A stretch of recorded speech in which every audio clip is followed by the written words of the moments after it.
चलिए, तो 10th class का बिहार बोर्ड का अर्थशास्त्र का आज लास्ट क्लास। ध्यान देते जाइए, 5वां चैप्टर है आपका। 4 चैप्टर आप पढ़ चुके हैं, घबराना नहीं। चैप्टर का नाम है रोजगार और सेवा। अगर आप पहले का क्लास किए हैं तो ये चैप्टर बहुत आसान है, और जो कि आप किए ही हैं, रोजगार और सेवा। सेवा क्षेत्र तुमको याद है, वही चीज सब लिखा हुआ है, कोई मुश्किल नहीं है। आप सामने देखते रहिए। हम लिख इसलिए दिए क्योंकि लास्ट मोमेंट है, खाली जैसे जैसे लिखे वैसे भी क्वेश्चन का आंसर लिख दोगे, नंबर बहुत मिल जाएगा। चैप्टर देखिए क्या कह रहा। अर्थव्यवस्था के व्यवसायिक ढांचे में रोजगार 3 तरह के होते हैं। 3 तरह का रोजगार है। जैसे 3 तरह का क्षेत्रक था। पहला क्षेत्रक प्राथमिक, द्वितीयक, तृतीयक। तो प्राथमिक में काम करोगे तो प्राथमिक रोजगार, द्वितीयक में काम करोगे तो द्वितीयक रोजगार, और तृतीयक में काम करेंगे तो याद है ना सबको ये? आप बताइए, प्राथमिक क्षेत्र क्या होता है? प्रकृति पर निर्भर। इसमें क्या होता है? निर्माण और विनिर्माण। जबकि इसमें कौन सा क्षेत्र है? सेवा क्षेत्र। खेती, पशुपालन, वानिकी, खनन। एग्जाम्पल विद्युत, गैस, जलापूर्ति। एग्जाम्पल परिवहन। टेम्पू वाला क्या तुमको निर्माण कर रहा हो? तो प्रकृति पर निर्भर है कि आज पानी पर टेम्पू नहीं निकलेगा, नहीं। संचारण, संचारण, हाँ भाई संचार लिखना है, संचारण लिख दिए। संचार, संचार सेवा मतलब टेलीफोन। भंडारण, कोई भी चीज का रखना। व्यापार, बैंकिंग या बीमा, ये सब आप जानते हो। बताओ सबसे ज्यादा रोजगार किस क्षेत्र में मिलेगा? सेवा क्षेत्र में कि प्राथमिक क्षेत्र में? सेवा। जिस देश में सेवा क्षेत्र में सबसे ज्यादा रोजगार है वो विकसित देश होता है। विकसित देश का सिर्फ एक मतलब है, सेवा क्षेत्र में सबसे ज्यादा रोजगार। सर, अल्प विकसित या विकासशील या गरीब या अर्ध विकसित देश, सब एक हुआ। गरीब देश में इसमें ज्यादा रोजगार हो। तुम देखो भारत में लगभग 55% जनसंख्या प्राथमिक खेती कर रहा। भारत में बेरोजगारी नहीं है। भारत में जो बेरोजगारी है उसको कहते हैं प्रछन्न बेरोजगारी। सर प्रछन्न मतलब, प्रछन्न का मतलब हुआ छिपी हुई। ऐसा बेरोजगारी जो छिपल है। कहोगे क्या करते हो? तो खेत में काम करते हैं। अरे खेत कितना है? खेत है 2 बीघा।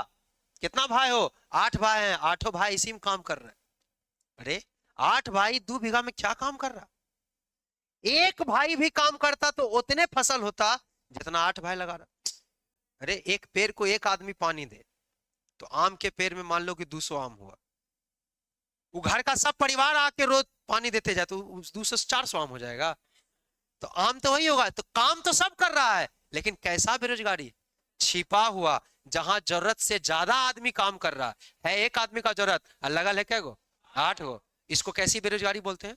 छिपी हुई बेरोजगारी या फिर प्रछन्न बेरोजगारी। तो बताओ विकसित देश किसको कहोगे? जिसमें सेवा क्षेत्र में ज्यादा रोजगार हो कि प्राथमिक क्षेत्र? गरीब देश, अल्प विकसित देश, अर्ध विकसित देश, विकासशील देश, प्राथमिक। विकास सिर्फ विकसित यहां है, बाकी सब वही है। गरीबे को सब उल्टा पुल्टा नाम बोलते। भारत कौन देश है जी? प्राथमिक क्षेत्र में। क्यों विकासशील? क्योंकि 55% जनसंख्या यही है। अमेरिका में 90% जनसंख्या यहां काम करता है, 10% उधर। तो अमेरिका विकसित है। अरे समझ पाए कि नहीं? इसमें तो कोई बड़ा बात नहीं बताया हम आपको। 3 तरह का रोजगार है क्योंकि 3 तरह का क्षेत्रक है। ध्यान दीजिए सामने। सारी कोची कोची तो लिख दिए हैं। देखो आराम से समझना। अल्प विकसित, अभी जस्ट समझाएं तुमको, तुमको याद भी, खाली सुनना। अल्प विकसित या विकासशील या गरीब देश, एक के नाम है। विकासशील, अल्प विकसित, गरीब में जनसंख्या का एक बड़ा भाग, बोलो क्या करता है? खेती करता। अभी बताइए, जो गरीब होगा उसमें ज्यादा आदमी खेती करेगा। तुम में से कितने के पिताजी अगर किसान है तो कभी नहीं कहेगा मेरा बेटा किसान बनेगा? कभी सुने हो किसान कहेगा कि मेरा बेटा किसान बनेगा? कोई को कहे हो, सुने हो कि हमारा बेटा किसान बने? कि बाप रे मेरा बेटा क्या ट्रैक्टर चलाता है, ये सब सुना है? कभी नहीं। सब क्या चाहता है? मेरा बेटा मेरा बेटी नौकरी करे। क्यों? क्योंकि तृतीय क्षेत्र अमीर बनाना है। यहां देखो विकासशील देशों में जनसंख्या के एक बड़ा हिस्सा प्राथमिक क्षेत्र में लगा है, जबकि शेष मतलब छोटा हिस्सा औद्योगिक क्षेत्र और सेवा क्षेत्र। इसका कारण क्या है? इसका कारण है गरीबी। इन देशों में नागरिकों की प्रति व्यक्ति आय बहुत कम है। जब पैसे नहीं है तो तुम उद्योग कैसे कर सको? अरे नहीं पैसा है तो खुरपी लेके खेत कोरने लगे। लेकिन पैसा रहेगा, कहो खेत क्या करेंगे, देखो फैक्ट्री लगाओ। ये बात समझ रहे हैं ना? तो कारण क्या है? प्रति व्यक्ति आय का कम होगा।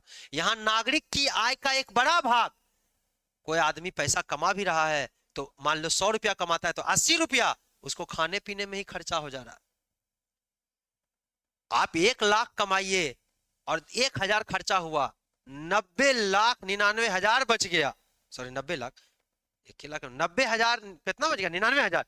99,000 जो बचा वो शिक्षा पर, फैक्ट्री में खर्चा कर। लेकिन 1 लाख कमाए और 99,000 खर्चे हो गया खाने पीने में, तो वो आगे बढ़ पाएगा नहीं। यही बात लिखा हुआ है यहाँ, नागरिक की आय का एक बड़ा भाग खाने पीने या कृषि वस्तुओं पर खर्चा हो जाता है। जैसे भारत अल्प विकसित, विकासशील या गरीब देश। अब बात करते हैं विकसित का। बताओ इसमें जनसंख्या कहां काम करे? सेवा क्षेत्र में। विकसित देशों में जनसंख्या का अधिकांश भाग सेवा क्षेत्र में कार्यरत होता है, कृषि में बहुत कम। इसका क्या कारण है? वहां प्रति व्यक्ति आय ज्यादा है कि कम? ज्यादा। वही बात लिखा है, जस्ट तुमको समझाए। प्रछन्न या छिपी हुई बेरोजगारी, ऐसी बेरोजगारी, छिपी हुई बेरोजगारी कहते हैं। भारत जैसे देश में जहां कृषि कार्य में जरूरत से अधिक जनसंख्या क्या कर, जरूरत है एगो का, काम कर रहा है 10, तो ऐसी बेरोजगारी क्या बोले? केकरो से पूछोगे कि बेरोजगार हो, खेत में काम करते हैं। अरे खेत में तो एक गो का जरूरत है, 10 को क्या करते हो? एगो घास छिल रहा है, एगो घास उठा के पहुंचा रहा। छिपी हुई बेरोजगारी। भारत में लगभग कितना % आबादी खेती कर, क्या तुमको सेवा क्षेत्र नहीं पता है? बस उल्टा पुल्टा लिखा, देखो ध्यान से। यह अर्थव्यवस्था का तृतीयक क्षेत्र कहलाता है। बाप रे बाप, नहीं के बात बोल दिए रे। यहां रोजगार की संभावना सबसे ज्यादा तुमको तृतीयक क्षेत्र मिल रहा है। सेवा क्षेत्र के विकास के लिए देश और राज्य के पास बुनियादी, मतलब होता है इंफ्रास्ट्रक्चर, जरूरी, बुनियादी मतलब जरूरी सुविधा का होना आवश्यक है। बताओ सेवा क्षेत्र का मतलब रोजगार सरकारें देगी? सरकार रोजगार देगी तो सरकार को पैसा रहेगा तब ना रोजगार देगा तुमको। सरकार स्कूल बनाएगा, पहले सरकार स्कूल बनाएगी, स्कूल बनेगा तब उसमें टीचर नियुक्त करेगा। सरकार को पैसे नहीं है तो स्कूले ने बना, स्कूले ने बना तो शिक्षक कहां से आए? नहीं समझे? तो सरकार के पास क्या होना जरूरी है? सुविधा होना जरूरी। सेवा क्षेत्र के विकास के लिए शिक्षा की सबसे ज्यादा जरूरत है। बोलो बिना शिक्षा के तुम नौकरी निकाल लेगा? तो सेवा क्षेत्र में चाहिए तो क्या चाहिए तुमको? शिक्षा। शिक्षित मनुष्य ही वास्तव में रोजगार पाने का योग्य होता। मनुष्य शिक्षा लिया नहीं है, कह रहा नौकरी होगा, कैसे होगा? नहीं होगा। यही बात लिखा है। सेवा क्षेत्र आपसे पूछेगा, आपको कहेगा सेवा क्षेत्र के बारे में लिखिए, तो यही लिख देना। सेवा क्षेत्र तृतीय क्षेत्र कहलाता है। यह रोजगार की विशाल संभावना देता है। राज्य के विकास के लिए, देश के पास सेवा क्षेत्र के विकास के लिए सुविधा या बुनियादी सुविधा का होना नितांत आवश्यक है। सेवा क्षेत्र के विकास के लिए शिक्षा सर्वाधिक महत्वपूर्ण है। नौकरी करने के लिए मनुष्य वही योग्य है जो कि शिक्षित है। सेवा क्षेत्र के 2 भाग है। बताओ 2 तरीके से नौकरी मिलता है, एगो सरकारी नौकरी, एगो प्राइवेट नौकरी। आईटीसी में काम करता है प्राइवेट नौकरी, और रेलवे में काम कर रहा है सरकारी नौकरी। तो वैसे ही सरकारी का मतलब सरकारी क्षेत्र या सार्वजनिक क्षेत्र भी बोलते हैं। और एक क्या है? गैर सरकारी यानी कि निजी क्षेत्र। बताओ इसके अंतर्गत कौन नौकरी देगा जी? सरकार। सरकार नौकरी करोगे सरकार के पास तो सरकार महीना में पैसा भी देगी कि भाई काम करो, सेवा दो, सरकार पैसा देगी। यहां कोई पानी पूरी बेच रहा है तो सरकारी नौकरी कर रहा है, सेवा तो दे रहा है, कुछ बना तो नहीं ना रहा है जी। ऐसा तो नहीं था पानी पूरी वाला चाट बनाता है, अरे भाई उत्पादन तो नहीं कर रहा है कोई चीज का, नहीं। इसका मतलब वो अपना प्रयास करके सेवा का सृजन खुद किया। जैसे मान लो कोई ब्यूटी पार्लर खोल लिया तो सरकार उसको पैसा देगी कि बड़ा बेजोर काम किया, हम ब्यूटी पार्लर में नियुक्ति दे रहे। नहीं, दूर संचार, टेलीफोन, अब मुकेश अंबानी कौन पैसा दे रहा? विमान सेवा, ये सब गैर सरकारी। लेकिन कोई सेना में भर्ती होगी, सरकार पैसा देगी। कोई डॉक्टर है सर, कोई टीचर बन गया, सरकार पैसा देगी। प्राइवेट वाला नहीं, हम लोग टीचर नहीं है, हम लोग सपोर्टर है कि तुम जा रहे हो धकेल के पहुंचा, सपोर्टर, हम गाइड हैं। टीचर तो वही तुम्हारा स्कूल वाला सब। इस प्रकार हम कह सकते हैं कि रोजगार एवं सेवा क्षेत्र एक दूसरे के पूरक है। तुमको क्वेश्चन पूछेगा, ये जो लाइन लिखा है ना बाबू, ये एग्जाम का सवाल। सवाल क्या पूछेगा? रोजगार एवं सेवा क्षेत्र एक दूसरे की पूरक हैं, कथन की व्याख्या करिए।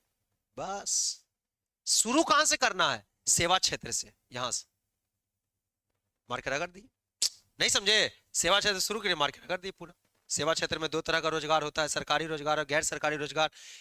सरकार रोजगार देगी तभी तो सेवा पूरा प्राप्त होगा। सेवा क्षेत्र के विकास में बुनियादी सुविधाओं एवं शिक्षा की भूमिका, ये क्वेश्चन भी पूछता है आपसे, शिक्षा का क्या भूमिका है सेवा क्षेत्र के। अभी हम बोले थे ना, बिना शिक्षा के आपको सेवा क्षेत्र में नौकरी नहीं मिलेगा, तो क्या जरूरत है। देखिए, सेवा क्षेत्र का संबंध मनुष्य की आवश्यकताओं एवं सुख सुविधा से।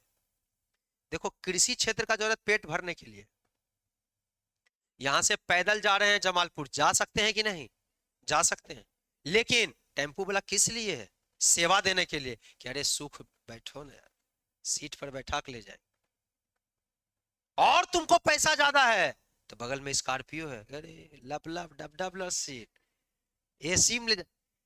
आर्थिक विकास और आय में वृद्धि के साथ साथ इस क्षेत्र में उत्पादित वस्तुओं की मांग बढ़ती है। पैसा रहेगा तब इसका मांग बढ़, पैसे नहीं है तो बताओ, स्कॉर्पियो लगल तुम बैठेगा उसमें, टेम्पू लगल बैठेगा नहीं, पैसा रहेगा तभी बैठ सकते हो। आर्थिक विकास होना जरूरी है, वरना सेवा क्षेत्र में आप क्यों बैठिएगा। अभी तुम्हारा नौकरी लग जाएगा पढ़ने लिखने के साथ, जैसे 12th पास किए जॉब लग गया, कई लोग जो 9, 10th, 11, 12 बढ़िया से पढ़ लिया, उसका हचाक से नौकरी लग जाता है, नहीं तो 30 साल तक नौकरी नहीं हो रहा। जैसे नौकरी लग गया तो तुम्हारे पास पैसा आ गया, पैसा आ गया तो तुम कहोगे अब कौन जाएगा पैदल, मोटरसाइकिल खरीदो। नौकरी में पैसा ज्यादा, बढ़िया नौकरी लग गया, मोटरसाइकिल नहीं कार लो। ये सब सेवा बढ़ रहा है। तुम जाते अभी भी जमालपुर टेम्पू से भी जा सकते थे, लेकिन आप मोटरसाइकिल से जा रहे हो क्योंकि पैसा बढ़ न गया। और बढ़ गया तो कार से जाओगे, और बढ़ गया तो कहोगे आप कार कौन चलाएगा, ड्राइवर रखो।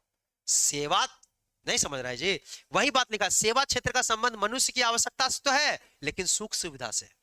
तुम्हारा सुख बढ़ेगा, सुविधा बढ़ेगा अगर पैसा बढ़ेगा। सेवा क्षेत्र का विकास कैसे होता है, आर्थिक विकास और आय में वृद्धि के साथ सेवा क्षेत्र में वस्तुओं या सेवाओं का मांग बढ़। आय कम है तो सेवा का मांग नहीं करो, अरे गरीब हैं तो सरकारी हॉस्पिटल में दिखा रहे हैं, पैसा ज्यादा है सरकारी में जाएंगे, प्राइवेट, और पैसा है दिल्ली दिखाएंगे, और ज्यादा लंदन जाओ, और ज्यादा अमेरिका जाओ, ओकरा से ज्यादा ऊपर जाओ। बात समझ रहे हैं हम क्या कर रहे हैं, ध्यान दो। आप इस बात को समझिए कि जब जब आपके आर्थिक विकास या आय में वृद्धि होगी, सेवा क्षेत्र की सेवाओं का मांग बढ़ेगा। एक सक्षम श्रम बल मतलब काम करने वाले लोग। एक सक्षम मतलब होता है जो जिसमें क्षमता है काम करने का, जिसमें क्षमता है। एक सक्षम श्रम बल के निर्माण के लिए कुछ आधारभूत या बुनियादी सुविधा आवश्यक है। तुमको यहां टेबल पर बैठा के पढ़ा रहे हैं, बेंच पर पढ़ रहे हो, कल को हम यहां बेंच हटा दे, पन्नी बिछा दे, तो जो पढ़ने वाला वो खाली वही पढ़ेगा, सब नहीं आएगा, कहे पन्नी बैठा हुआ। कल को एसी लगा दे, तुम में से कोई टॉप किया, एसी लगा देंगे हम तुरंत, पैसा ज्यादा ना आने लगेगा। उसके बाद कोई टॉप करेगा तो हमको बहुत पैसा आएगा, एसी लगा दी। तो बताओ, जो नए भी पढ़ने वाला है, चल रही हो ना एसी, 1 घंटा तो बैठेंगे, अरे बैठ जाएगा ना के। तो आप बताइए, अगर सुविधा दिया जाएगा तो काम ज्यादा। तुमको बताओ, तुमको टेबल कुर्सी चेयर एसी में बैठा पढ़ा है तो ज्यादा पढ़ो, नहीं पढ़ेगा ज्यादा जी। आज अमीर आदमी का बच्चा आईएएस ज्यादा बन रहा है, गरीब नहीं बन रहा है, कारण अभी तुमको जान के आश्चर्य होगा कि पिछला साल 950 आदमी आईएएस बना, तो जिसमें मात्र 5 गो हिंदी माध्यम का था, सब अंग्रेजी। कारण इसके पास बचपन से कुछ नहीं, अरे बोलिए नहीं रहे हैं, इसके पास बचपन से सुख सुविधा ज्यादा बढ़ने से क्या होता है, आपकी कार्य कुशलता ज्यादा होती नहीं होगा जी। बेंच पर अब तुमको नीचे बैठा कहेंगे लिखो, बेंच पर बैठा कहेंगे लिखो, तो अक्षर किसमें ज्यादा अच्छा बैठेगा, बेंच पर, कार्य कुशलता बढ़ेगा। ध्यान दीजिए बढ़िया से, कुछ महत्वपूर्ण सुविधाएं निम्नलिखित है। ये क्वेश्चन आपसे पूछेगा तो तुम लिख दोगे, क्या पूछेगा सवाल, पहले दिमाग में आओ कि शिक्षा की क्या भूमिका है, या सेवा क्षेत्र के विकास के लिए सुविधा की क्या भूमिका है।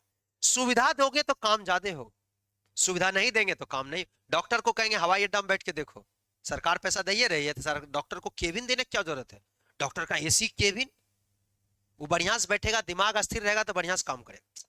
बोलिए ना, है ना, बस वही बात, वही लिखा हुआ है।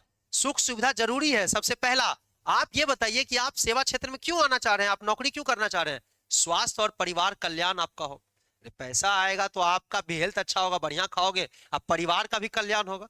इसका अभाव, अगर परिवार सुखी नहीं है तो क्या कोई भी व्यक्ति अपने सारी कुशलता से काम कर सकता है, नहीं। आवास, रहने का भी जरूरी है। रहने के लिए घरे नहीं है तो तुम यहाँ पढ़ने आता? तुमको रहने के लिए घर नहीं होता तो यहाँ पढ़ने आता?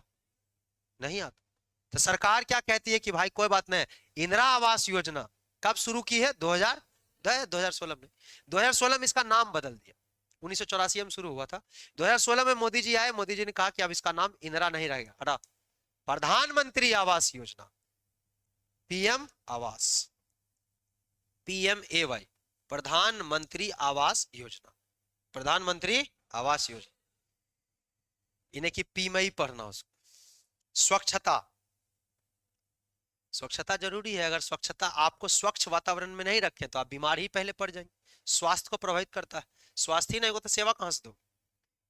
डॉक्टर को कहेंगे नाली के बगल में बैठ के देखो, ओकरे काट लेगा मच्छर। ले डेंगू का इलाज करा था आपने, डेंगू, हाँ हमारा प्लेटलेट घट गया, फेरा समझ रहा है ना? जल आपूर्ति, अभी हम लिख छोड़ दिए, बना बिना पानी के कोई आदमी काम कर सकेगा जी? अपने से लिख दोगे। जल आपूर्ति एक बहुत बड़ा, बहुत महत्वपूर्ण सुविधा है जो सेवा क्षेत्र के विकास के लिए जरूरी। शिक्षा, बिना शिक्षा के सेवा क्षेत्र में कुछ होगा? शिक्षा कितने स्तर में होती है? 3 स्तर। कौन कौन? प्राथमिक, माध्यमिक, उच्च। तुम अभी कौन शिक्षा ले रहे हो? माध्यमिक शिक्षा। अरे तुम सेकेंडरी में है रे, 12th में जाओगे तो हायर सेकेंडरी, उच्च माध्यमिक। प्रारंभिक शिक्षा 1 से 8वां तक, माध्यमिक शिक्षा 9वां से 12वां तक, और उच्च शिक्षा 12th प्लस। 12वां प्लस से क्या होगा? ग्रेजुएशन में जाएंगे तो हायर एजुकेशन। उचित शिक्षा द्वारा भारत सेवा क्षेत्र में विश्व में श्रेष्ठता प्राप्त कर सकता है। लास्ट लाइन ही लिखना है, लास्ट लाइन हमेशा। हालांकि तुमको ये सब लिखने का जरूरत भी नहीं पड़ेगा, लेकिन एक बार फिर भी देख लो। आपसे कहेगा सेवा क्षेत्र में सुविधाएं क्यों जरूरी है? सेवा क्षेत्र में शिक्षा का बहुत जरूरत है, सुविधा का जरूरत है, कार्य कुशलता बढ़ाने के लिए जरूरत है। क्या क्या महत्वपूर्ण बात चाहिए? तो जलापूर्ति होनी चाहिए, स्वच्छता होनी चाहिए, स्वास्थ्य और परिवार कल्याण होना चाहिए, फलाना फलाना लिखते हुए शिक्षा सबसे इंपॉर्टेंट है। शिक्षा कितने स्तर में है? 3 स्तर, प्राथमिक, द्वितीयक और तृतीयक। प्राथमिक शिक्षा क्या होता है भाई? अभी बात पॉलिटी में भी पढ़ेंगे कल हम लोग। अनुच्छेद 21, देखो कल पॉलिटी हम तुमको दिखाएंगे संविधान, तो समझ जाओगे। संविधान में कुछ चैप्टर है, चैप्टर में कुछ टॉपिक है, टॉपिक को अनुच्छेद बोलते हैं। जैसे आपके किताब में चैप्टर है, चैप्टर है ना रे, संविधान में चैप्टर को भाग बोलते हैं, और चैप्टर में टॉपिक होता है, टॉपिक को क्या बोलते हैं? अनुच्छेद। ऐसे संविधान का टॉपिक नंबर 21 है, 21 नंबर 2 1 एकदम याद रखना है। 21 क्या लगा दिए हैं इसमें? क। 21 का क, 21 का क। देखो क ख नहीं लगा रहेगा तो समझो कि 1950 में संविधान में भीमराव अम्बेडकर लिखे, लेकिन क ख लगा दिए तो ये बाद में हम लोग जोड़े। 2002 में अटल बिहारी वाजपेयी जोड़े थे। कोई भी चीज संविधान में सुधारेंगे तो उसको कहेंगे संशोधन। 86वां बार संशोधन किया गया था, इसलिए ये भी पूछता है कम्मा संशोधन है। 86वां संविधान संशोधन कब हुआ? 2002। तो पहले तो ये बताओ 86वां संविधान संशोधन कब हुआ? 2002। कौन सा अनुच्छेद जोड़ा? 21 का क, 21 का क, 21 का। इसमें क्या था कि 6 से 14 वर्ष के बच्चों के लिए, आपका उम्र अभी 15 वर्ष नहीं हुआ हो, अभी 14 में है आप, 6 से 14 वर्ष के बच्चों के लिए निशुल्क, मतलब फ्री, और अनिवार्य मतलब कंपलसरी एजुकेशन। 6 से 14 वर्ष के बच्चों को अगर कोई पढ़ा रहा है, जैसे हम ही पढ़ा रहे हैं, तो पैसा नहीं ले सकते। हाँ, तो हम पढ़ा रहे हैं रे, हम अभी नहीं बोले हम पढ़ाने क्या दे रहे हैं? सपोर्ट, हम तो सहायता दे रहे हैं। पढ़ाता तो स्कूल में, तो स्कूल में तुमको पढ़ाने का पैसा नहीं लेता, बेंच उंच का पैसा 10 रुपया 15 रुपया ले लेगा। निःशुल्क और अनिवार्य शिक्षा, अनिवार्य है। अगर कोई माँ बाप 6 से 14 साल का बच्चा है, उसका 7 साल का है, 12 साल का नहीं पढ़ा रहा है, तो डायरेक्ट माँ बाप को जेल होगा। सर माँ बाप नहीं है तब तो जो गार्जियन है उसको जेल हो जाए। 6 से 14 वर्ष का बच्चा को फ्री और कंपलसरी एजुकेशन देना जरूरी। दिमाग में आ रहा है? ये आर्टिकल 21 का क है, अनुच्छेद 21 का क। ये मौलिक अधिकार है, इसको कोई नहीं छीन सकता है। भारत में कोई बच्चा पैदा हो गया तो उसके साथ ये अधिकार जुड़ जाता है। ये अटल बिहारी वाजपेयी ने कब लाया था? 2002। कौन सा संशोधन? 86वां संविधान संशोधन 2002, 86वां संविधान संशोधन 2000। लेकिन बच्चा को सब बोला कि जाओ जाओ पढ़ने के लिए जाओ, पढ़ने के लिए जाओ, लेकिन पढ़ने के लिए बच्चा नहीं जाता था। काहे? पेट में खाने नहीं। तो 1995 में, एकदम याद रखना है, 1900, अब बिहार दरोगा में सवाल पूछा था अभी कुछ दिन पहले, एक सप्ताह 2 सप्ताह पहले बिहार दरोगा का एग्जाम होता है, यही सवाल पूछा था, तुम्हारे सामने हम बताए थे। 1995 में राष्ट्रीय पोषण सहयोग कार्यक्रम, राष्ट्रीय पोषण सहयोग कार्यक्रम शुरू किया गया। इसके तहत क्या कहा गया कि बच्चा खाने पीने की जरूरत नहीं है, स्कूल भेज दीजिए, हम उसको एक टाइम खिला देंगे, दोपहर के भोजन खिला देंगे, मध्याह्न भोजन, इसको कहते हैं mid day meal. Mid day meal, mid का मतलब दोपहर, मिड का मतलब बीच, दिन का बीच में हिस्सा, यानी 12 बजे, 12 बजे तुमको खाना सरकार मील का मतलब भोजन होता है, तो सरकार खाना खिलाएगी, अलग अलग वैरायटी खाना खाता है। तुम लोग खाया कि नहीं कभी? खाया रे? खाया? क्या क्या खाया था? खिचड़ी? अरे अंडा उंडा नहीं दिया? अंडा, दूध, मांस सभी मिलता है ना जी? खाली संडे को देता है, शुक्रवार को खाली? अरे स्कूल में तो लिखा हुआ रहता है कि सोमवार को मिलेगा, इस दिन मिलेगा, सब सब वैरायटी रहता है ना जी। रोज खिचड़ी दे देता है, अलग अलग चीज देता है ना, तो हाँ अलग अलग चीज देता ही है। इसको बोलते, अब छोड़ो, 1995 में कांग्रेस शुरू किया था इसको, मध्याह्न भोजन स्कीम, यानी कि राष्ट्रीय पोषण सहयोग कार्यक्रम, की बच्चा को पोषण जरूरी है, नहीं तो कुपोषण हो जाए, घर में खाना ही नहीं खाता ठीक से, तो हम देंगे खाना, स्कूल भेजो, 1 से 8वां तक। अब तो नहीं खा सकता है तो क्या अभी भी जाके घींच रहा सुगंध? अब नहीं, 1 से 8वां तक दोपहर का खाना सरकार देगी, कोई बात नहीं, आओ हम खाना देंगे, लेकिन पर बात समझे, मोदी जी इसका नाम बदल दिए, मोदी जी इसका नाम रखे प्रधानमंत्री, हाँ खाली नाम बदलते हैं, प्रधानमंत्री पोषण योजना, प्रधानमंत्री पोषण, इसका पूरा नाम है पीएम, मतलब प्राइम मिनिस्टर, पोषण से तो पोषणे है, पीओ से पोषण है, पोषण शक्ति, यही नाम है, पोषण शक्ति मिशन, प्रधानमंत्री पोषण शक्ति मिशन, प्रधानमंत्री पोषण शक्ति। ये तुम अपने स्कूल में देखे होगे कि एगो पेंसिल होगा नटराज टाइप का, एगो खचड़िया आगे बैठल होगी, अब पीछे में 4-4-5 गो लड़का होगा, देखा था? इसको कहते हैं सर्व शिक्षा अभियान, 2001 में लाया। इसी में कहा गया था कि आधी रोटी खाएंगे फिर भी स्कूल जाएंगे, जाता है स्कूल नालायक कहीं का। सर्व शिक्षा अभियान कब आया? 2001 में। 3 बात याद रखना है, सर्व शिक्षा अभियान 2001, राष्ट्रीय पोषण सहयोग कार्यक्रम 1995, आज इसको क्या बोलते हैं? पीएम पोषण, पहले क्या बोलते थे? मध्याह्न भोजन कार्यक्रम, मिड डे मील। 2002 में कौन सा संशोधन हुआ? 86वां संविधान संशोधन। कितना से कितना साल तक के लोग कंपलसरी एजुकेशन? 6 से 14। फ्री में है? नहीं है फ्री में रे, पागल उगल क्या है, बौड़ा हवा, फ्री में नहीं है। चैप्टर खत्म, इस चैप्टर में इतना ही है। सवाल क्या पूछेगा हम बता दिए, पहला सवाल यही पूछेगा शिक्षा की भूमिका क्या है।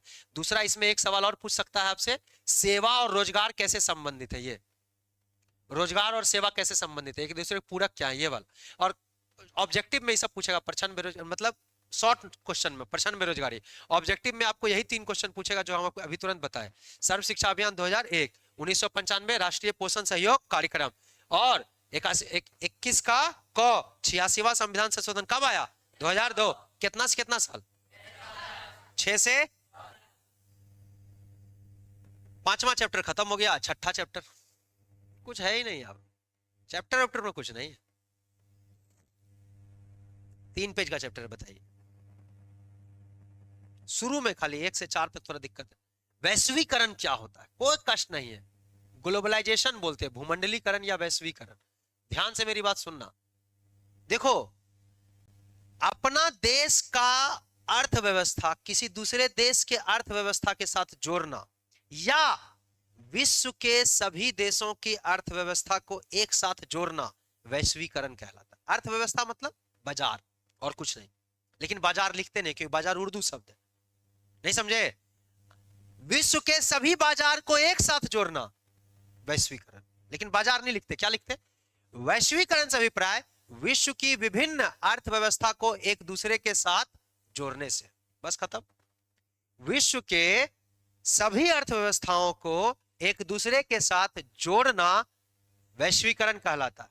वैश्वीकरण में विश्व की सभी अर्थव्यवस्था एक अर्थव्यवस्था, सब बाजार एक बाजार हो गया। लंदन के बाजार अब दिल्ली के बाजार एक हो गया। सर ये कहां हो? तो चाइना का मोबाइल नहीं देखा भारत में? तो वही मोबाइल खोल लोगे, अब मोबाइल में कहोगे कि तो बोलता है सैन फ्रांसिस्को का टी शर्ट चाहिए, तो नहीं मिलेगा जी, 500 रुपया दीजिए मिल जाए। विश्व का सारा अर्थव्यवस्था अब एक हो गया, इसी को वैश्वीकरण। आपसे पूछेगा वैश्वीकरण तो तुरंत ही बोले लिख दो। वैश्वीकरण को कभी कभी भूमंडलीकरण लिख देता है। भू के मंडल पे जितना देश है सबको एक साथ जोड़ना भूमंडलीकरण कहलाता है। क्या दिक्कत? बात वही है। आगे बढ़े। आपसे यह भी सवाल पूछता है वैश्वीकरण के अंग क्या है। देखो वैश्वीकरण का अंग क्या है। सबसे पहली बात तो यह है कि कोई देश का सामान, चीन का सामान भारत में आए तो आप उस पर टैक्स ज्यादा ले लीजिएगा तो वो आएगा। 100 रुपया का सामान था, 5000 टैक्स ले लिए। सामान आके मार्केट में कितना का बिकेगा? 5000, 100 का नहीं बिचेगा जी। तो कोई लेगा इसको? पहली बात तो कोई दूसरा देश से आपके देश में सामान आए तो आप उस पर टैक्स मत लीजिए, और आपके देश से दूसरा देश में सामान जाए तो वो भी आप पर टैक्स ना ले। इसको बोलते हैं मुक्त व्यापार। अभी मोदी जी बहुत चिल्ला रहे हैं कि यूरोप के साथ, यूरोप के 52 देशों के साथ भारत का मुक्त व्यापार, फ्री ट्रेड साइन हुआ। मतलब अब यूरोप का सामान भी भारत आएगा और भारत का सामान यूरोप जाए। मुक्त व्यापार वैश्वीकरण का आधार है। मतलब आप किसी पर टैक्स मत लीजिए, आप पे भी कोई टैक्स नहीं ले। मुक्त व्यापार का अभिप्राय व्यापार की स्वतंत्रता से है। जब विभिन्न देशों के बीच वस्तुओं का आदान प्रदान या आवागमन होता है तो उस पर कोई प्रतिबंध नहीं हो, इसे ही क्या बोलते हैं? मुक्त व्यापार। और आप प्रतिबंध लगा दीजिएगा तो मुक्त व्यापार नहीं हो। एडम स्मिथ मुक्त व्यापार का समर्थक था। एडम स्मिथ याद है? इसका किताब का नाम बोलो। Wealth of nation. Wealth of nation. इसी ने कौन सा नियम दिया था? मांग तथा पूर्ति का नियम। मांग तथा पूर्ति। वैश्वीकरण के निम्न अंग है। आपसे पूछेगा 3 नंबर का सवाल, वैश्वीकरण के अंग कौन कौन से? तो आंसर कहोगे वैश्वीकरण के 3 अंग या 4 अंग है, जो बोलो। पहला, विभिन्न देशों के पास मुक्त व्यापार। पूंजी का मुक्त प्रभाव। टेक्नोलॉजी का मुक्त प्रभाव। अब न्यूटन बनाया लंदन में कुछ, सॉरी जर्मनी में कुछ। न्यूटन कहां था? लंदन में। न्यूटन लंदन में कुछ बनाया तो वो अपना टेक्नोलॉजी बनाया, तकनीक बना। लेकिन तुम पढ़ रहे हो, बनाया न्यूटन पर तुम कह रहा भारत का आदमी बनाया। मुक्त व्यापार। प्रौद्योगिकी यानी तकनीक का मुक्त प्रवाह। श्रम या मानव संसाधन का मुक्त प्रवाह। तुम ये छोड़ो, ये तीनों को लिख दोगे सही हो जाएगा। क्या क्या? पहला तो विभिन्न देशों के बीच मुक्त व्यापार। दूसरा, पूंजी का मुक्त प्रवाह। प्रौद्योगिकी का मुक्त प्रवाह। प्रौद्योगिकी मतलब तकनीक, सब चीज का मुक्त प्रवाह को ही बोलते हैं वैश्वीकरण। WTO से सवाल पूछ लेता है कभी 1 नंबर 2 नंबर का ऑब्जेक्टिव में कि WTO की स्थापना कब हुई? 1995। राष्ट्रीय पोषण कार्यक्रम कब आया? 1995। उसी साल स्थापना हुआ विश्व व्यापार संगठन, world trade organisation. World trade, trade का मतलब व्यापार, ऑर्गेनाइजेशन का मतलब संगठन, ऑर्गेनाइजेशन। तो विश्व व्यापार संगठन कब स्थापना हुआ? 1995। अब वो प्लेनेट में ही हुआ है लेकिन कोई मतलब नहीं। इसका मुख्य उद्देश्य अंतरराष्ट्रीय व्यापार को उदार बनाना। उदार मतलब उस पर कोई नियम कानून नहीं लगा। वस्तुओं और सेवाओं के बाजार का विस्तार करना। इसका मुख्यालय कहां है? जेनेवा। जानलेवा लिखल है, खड़ा वो कहां है इसका मुख्यालय? दाल चावल घींच के आता है। यही से हम शाम में नहीं पढ़ाना चाहते। पूरा भैरदम घींच लिया कि चल आप तो वहां सुतने हैं। अरे पूरा एकदम होश में रहो। जेनेवा मुख्यालय कहां है? जेनेवा। व्यापार कहना सर आज के जमाना में व्यापार करना जानलेवा। तुमको याद रहेगा ना जेनेवा। व्यापार करना क्या है? जानलेवा है। महाबोधि मंदिर कहां है जी? गया। बुद्ध भगवान का जो मंदिर है जहां बुद्ध को ज्ञान प्राप्त हुआ उसको क्या बोलते हैं? महाबोधि मंदिर। सर ये काहे लिख दिए? तुम बताओ, अगर भारत मुक्त व्यापार किए कि आओ मेरे देश में आओ टैक्स नहीं लेंगे, तब ना विदेश का नागरिक घूमने आएगा कि बुद्ध को देखे कहां ज्ञान मिला था। तब बिहार आ गया, बिहार में आया कि बुद्ध को ज्ञान कहां मिला, तो आया भाग जाएगा कि पहले आएगा तो पहले रहेगा, रहेगा ना जी। होटल वाला कमाए। तुम देखो यहाँ योग आश्रम है कि नहीं है? विदेशी आता है कि नहीं आता? विदेशी आया जमालपुर स्टेशन, डायरेक्ट योगाश्रम तो उतरेगा नहीं, जमालपुर स्टेशन आया, वहां से कहा auto where is Yogashram? Auto वाला कहा आई गेट देयर 700 रुपीज। 700 कम बोले, 1000-2000 लेता है एक कस्टमर से। 2000 टू अब ऑटो वाला समझ में आ रहा है, वो कह रहा है 2000 या टू ओके कम ऑन, पहुंचा दिए, 2000 खींच लिए।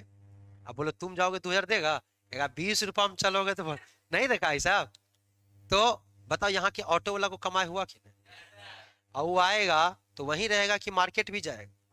मार्केट में सब्जी सब साग सब्जी खरीदेगा जी?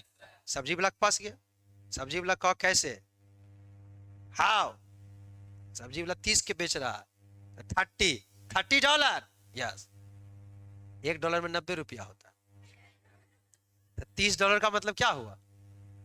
270 नहीं हो गया, 270 2700, नालायक कहीं का बौरा, 2700 का सब्जी खींच लिए। बताओ इस सब्जी वाला फायदा हुआ कि नहीं?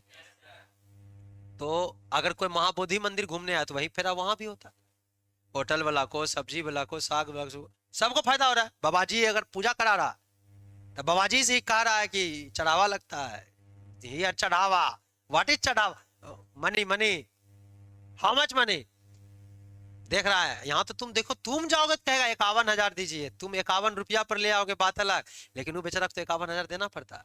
यहाँ फायदा हो रहा है कि नहीं? ये वैश्वीकरण का लाभ है। आप किसी देश में जाइएगा तो आपको भी गर्दा उड़ा के निपटाए, नहीं समझे? आप चल गए युगोस्लाविया, अफ्रीका का देश है युगोस्लाविया, अब तुम वहां चले गए, वहां अफ्रीकी भाषा बोल रहा है, तुम कहते ना पाए पाए, अब 5 रुपया भाड़ा था, तुमसे 50 खींच लिए। बात समझ रहे हैं ना? तो वैश्वीकरण से फायदा क्या है? पर्यटन बढ़ता है। कोई आदमी राम मंदिर देखने आ गया, कोई आदमी बुद्ध का मंदिर देखने आ गया, पर्यटन बढ़ा कि नहीं? पर्यटन का विकास होता है, लोगों, स्थानीय लोगों का रोजगार मिलता है, नहीं मिलेगा जी रोजगार? ये वैश्वीकरण के लाभ है। ये सवाल तुमसे पूछेगा 5 नंबर का, लेकिन इसके साथ हमेशा एक अथवा वाला देगा, रिसोर्स संसाधन वाला, पहला चैप्टर से। तो दोनों में से कोई तुम बना सकते हो, ई वाला बनाना ज्यादा आसान रहेगा, नंबर भी खूब मिलेगा। ये एकदम याद रखना, ऑब्जेक्टिव में भी से पूछता है। भारत में आपको हम पहले ही बोले कि एक और राजदूत के लिए नंबर लगता था तो 1 साल 2 साल के बाद नंबर आता था। कारण भारत में जवाहरलाल नेहरू क्या किसी भी कंपनी को आने दिए? नहीं। 1947 से 1991 तक भारत में सार्वजनिक क्षेत्र को महत्व दिया गया, सरकारी क्षेत्र, सिर्फ सब कुछ सरकारी होगा। किसी को ट्रेन चलाना है, सरकारी ट्रेन, अभी भी तुम देखो क्या भारत में अब सरकारी रहा ट्रेन? तुम्हारा ट्रेन है, अरे ट्रेन सरकारी है ना रे। प्लेन, क्या हवाई जहाज सरकारी है? नहीं। एक के वो सरकारी हवाई जहाज था एयर इंडिया, उसको नरेंद्र मोदी 2018 में बेच दिया। अब हवाई जहाज सारा प्राइवेट है। साथ ही कुछ ऐसे ट्रेन है जैसे कि वंदे भारत एक्सप्रेस, वो प्राइवेट कंपनी चलाती है, वो ट्रेन प्राइवेट का है। तुम जाओगे तो टीटी से नहीं कहोगे कि सरकार के ट्रेन है, तोर बाप के, तू लपड़ दे देगा कि मेरा बाप का। धीरे धीरे बेचना शुरू हुआ, उसको कहते हैं निजीकरण। क्या बोलते हैं उसको? निजीकरण। 1947 से 91 तक जवाहरलाल नेहरू बोले सब सरकारी। भारत में सार्वजनिक क्षेत्र को महत्व दिया गया, निजी क्षेत्र या आयात निर्यात को इस प्रकार नियंत्रण और प्रतिबंधित लगाए। सबको नियंत्रित है, निजी क्षेत्र नहीं। किसी को कोयला खाना हटा, तुम नहीं, सरकार करेगी। जो काम करे सरकार करे, राशन देना सरकार करे। तुम देखोगे ट्रेन के बाहर टिकट काउंटर होता है, स्टेशन पर टिकट काउंटर देखा है? तुम जाना जमालपुर तो वहां 17 गो टिकट काउंटर मिलेगा, 17 गो नहीं मतलब 8 गो टिकट काउंटर, लेकिन एगो खुलल होगा, बाकी सब बंद। ऐसा देखा है कभी? टिकट वाला एगो या 2 गो खुला होगा, उससे ज्यादा नहीं खुला होगा। कारण अब मोबाइले पर टिकट कट जाता है, मोबाइल से टिकट काट, क्या वहां जाके लाइन लगे। इससे किसको नुकसान हुआ? तुमको तो बड़ा फायदा हुआ, लाइन नहीं लगना पड़ा। लेकिन जिसका नौकरी था टिकट काउंटर पर, वो सरकार के तो बहाली कहां, सब मोबाइल पर टिकट काट, तुम्हारा बहाली कहां, चला जा, खत्म। इसको कहते हैं निजीकरण। पहले सरकारी था, सिर्फ सरकार टिकट काट सकते थे, अब कोई भी काट सकता है। तुम जाओ यहां से सड़क पर, वहां पेपर चौक के पास तुमको दिखेगा एगो रेलवे टिकट लगा के बैठा हो, कहीं जाइए हम रिजर्वेशन यहीं से कर देंगे। प्राइवेट कंपनी टिकट काट रही है, इसी कहते हैं निजीकरण। सरकार, नेहरू ने कहा वो सब कुछ नहीं होगा, सब सरकारी होगा, नौकरी ज्यादा देगा सरकार। अब यहाँ सब काम प्राइवेट हो रहा है तो सरकार नौकरी देगी? नहीं देगी। बिहार में 800 सरकारी स्कूल बंद हो गया 5 साल में, 800। खैर, आपको ये सब नहीं सोचना। 1947 से 1991 तक सार्वजनिक यानी सरकारी क्षेत्र को महत्व दिया गया, निजी क्षेत्र पर प्रतिबंध लगाया गया, उनको नियंत्रित किया गया। इससे फायदा क्या, नुकसान क्या? लेकिन उसी समय क्या हुआ, आपको बताए हैं कि रूस टूट गया था। याद करो कब टूटा था? 1991। 1991 सोवियत संघ टूट गया। 1984 में इंदिरा गांधी मर गई थी, याद है? 1989 में उनके बेटे प्रधानमंत्री बने, राजीव गांधी उम्र, प्रधानमंत्री पर प्रधानमंत्री मर रहा है तो केंद्र सरकार स्थिर है? नहीं। प्रधानमंत्री बनाए वही मरी, प्रधानमंत्री बनाए वही मरी। मोदी जी ने टिकल है। हमको तो लगता है जब से तुम लोग सुना होगा कुछ तब से तो मोदी जी प्रधानमंत्री। तुम लोग को तो लग रहा प्रधानमंत्री मतलब मोदी। ध्यान दो। तो आप इस बात को समझिए कि केंद्र सरकार उस समय स्थिर नहीं थी। साथ ही सऊदी अरब में, कतर, बहरीन, इराक, कुवैत में जहां तेल ज्यादा है ना, वहां लड़ाई हो रहा, तेल के लिए लड़ाई, उसको कहते खाड़ी युद्ध। इतना दुनिया में युद्ध हो रहा था, यहां प्रधानमंत्री स्थिर नहीं है। सोवियत संघ जो हम लोग का दोस्त था वो टूट गया, तो पैसा कम होगा कि ज्यादा? कम। पैसा कम हो गया, ऊपर से सरकार सब कुछ सरकारी किए हुए थे, कोई प्राइवेट नहीं। भारत में आर्थिक संकट उत्पन्न हो गया। बात देखो कितना आसानी से आप लिख दिए। सवाल पूछेगा 1991 का आर्थिक सुधार क्या था, कहना 1947 से 1991 तक भारत में लगभग सारी चीजें सार्वजनिक थी, सरकार ने सार्वजनिक क्षेत्र को महत्व दिया, निजी क्षेत्र या आयात निर्यात को प्रतिबंधित कर दिया, नियंत्रण लगाया। साथ ही कई और वैश्विक घटनाएं जैसे कि सोवियत संघ का विघटन, सरकार, केंद्र सरकार की अस्थिरता एवं खाड़ी युद्ध जैसे देशों ने भारत में आर्थिक संकट उत्पन्न कर दिया। अब आर्थिक संकट उत्पन्न हो गया, तब मनमोहन सिंह उस समय वित्त मंत्री थे, पीवी नरसिम्हा राव प्रधानमंत्री, राव मनमोहन मॉडल आया जुलाई 1991 में। सरकार ने कहा अब बस सब सरकारी खत्म करो, अब सब कुछ प्राइवेट हो। अब लाए एलपीजी।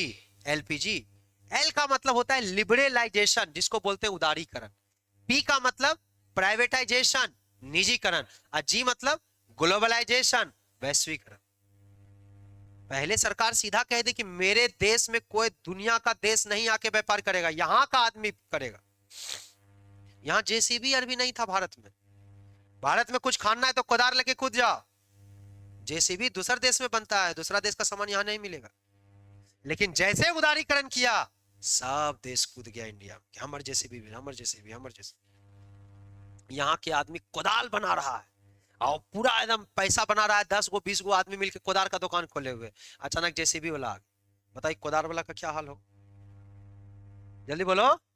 जिसके पास शिक्षा है, कंप्यूटर आ गया भारत में। आप जानते हो भारत में कंप्यूटर निर्माण नहीं हुआ, 1991 के बाद भारत में कंप्यूटर आया है, क्योंकि दुनिया का हम लोग दरवाजा खोल देखिए, आओ मेरे यहाँ बेचो कंप्यूटर है। जो पढ़ल लिखल था, जो अंग्रेजी जानता था, वो कंप्यूटर चलाना सीख गया, वो अमीर हो गया। जो गरीब था, कहा हमारा ऐसा बाबू ना समझ में कची कची तो कर देता, तो गरीबे रह गया। याद रखना, वैश्वीकरण का भारत पर दो तरह का प्रभाव पड़ा है। अमीर आदमी खूब पैसा बनाया, गरीब आदमी कुछ नहीं। पढ़ा लिखा आदमी खूब कमाया, ना पढ़ा लिखा कुछ नहीं। दिमाग में आ रहा है? आपसे कहेंगे कि उदारीकरण का क्या मतलब है सर? तो उदारीकरण का मतलब क्या है? सरकार नीतियों में उदारता लाएगी। उदार का मतलब आराम दे दिया। पहले एगो कोचिंग खोलने के लिए अगर कोई दुनिया से आ गया तो उसको लाइसेंस लेना पड़ता, अब लाइसेंस लेने का काम खत्म। कहा कि कुछ भी खरीदो या आयात मतलब खरीदो, निर्यात मतलब बेचो, खरीद बेच करोगे हम कोई लाइसेंस नहीं देंगे, लाइसेंस फ्री। पहले था कि आलू बेचोगे लाइसेंस लो सरकार से, सरकार से लाइसेंस लिया। आज तुम देखो आदमी कहेगा हमरा आलू, हम आलू बेच के खा ले। पहले आलू बेच रहा, अच्छा और मिलावट होगा तब लाइसेंस लिया। दूध बेचना है तो मिलावट कर देगा तब। सरकार ही दूध बेचती थी, जो तुम दूध में पानी मिला दिया था, अब सरकार कहते पानी मिलाओ, जहर मिला दो, चट्टा बेच, जैसे हम लाइसेंस नहीं देंगे। लाइसेंस फ्री कर दिया तो आदमी ज्यादा बिजनेसमैन होगा कि कम? पहले कम बिजनेसमैन था, क्योंकि लाइसेंस हर चीज में लगता था, सब चीजें में लाइसेंस। पानी पूरी खोलना है लाइसेंस, सर पानी पूरी में लाइसेंस, हाँ तुमको क्या पता, तुम जा रहे हो उसमें जहर मिला के बेच दिया, पानी पूरी मिला का मूड खराब, वो पत्नी उतनी से लड़ लिया, उसको पत्नी 2-3 फैट मार दी, तो आप बताओ गुस्सा में है, चूहा मारे वाला दवाई दे दिया कि आज सब आदमी घोलटाइए दे, जो खाया लो, खाए बाप रे बाप, बाप, उसको कोई रोक सकता है जी? पहले सरकार रोकती थी, लाइसेंस लो, तुम्हारा खा के कोई बीमार हो गया तो तेरा गर्दा उड़ा देंगे, लेकिन अब हुआ हुआ तुम अपना जान, लाइसेंस देना बंद कर, इसी को उदारीकरण बोलते हैं। पहले, अब तुमको लाइसेंस लेने के लिए नीतीश कुमार से परमिशन लेना पड़ेगा, तो बताओ क्या वो आदमी पानी पूरी खोलता?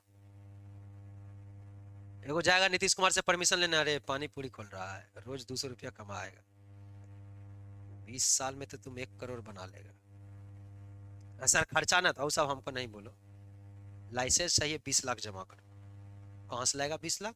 तो सरकार लाइसेंस देवे नहीं करती थी, कोई जाता ही नहीं था लाइसेंस लेने के, आप सरकार के कोई लाइसेंस का जरूरत नहीं, गर्दा उड़ा, जिसको मारना मार दो। पानी पूरी पहले दस्ताना पहन के ही बेच सकते थे, आज तुम देखो कौन दस्ताना पहन के पानी पूरी बेच रहा? घर का पानी पूरी टेस्टी लगता है ज्यादा? नहीं लगे, काहे कि वो ऐसे दे रहा है। कभी कभी तो हम देखें ओकरे से पानी पूरी एकदम पूरा एकदम आलू और मांस के ला, अरे आपका टेस्टी भैया, इसीलिए मैं आपके पास आती हूँ। नहीं देखा ये सब कहानी रे? अधिकांश नियंत्रण हटा दिया गया, अब तुम इसको खराब समझो या बढ़िया समझो, लेकिन इसी को कहते हैं उदारीकरण। ज्यादा नियंत्रण नहीं, सरकार का ज्यादा नियंत्रण नहीं, निजीकरण। भाई निजीकरण क्या है, अभी तुरंत बताया आपको। सरकार बेच नहीं देती है, सरकार हिस्सा देती है, कहती है पहले 100% रेलवे मेरा था, अब क्या करेंगे 49% जनता को दे देंगे, जिसको खरीदना खरीदो। जनता तो नहीं खरीद, तुम्हारे पास पैसा है, 2 करोड़ में रेलवे निकला है, जाओ खरीद लो, नहीं है पैसा, मुकेश अंबानी वगैरह कोई को खरीद लिया, अब कहा सरकार के पास मेरा 51% रहेगा।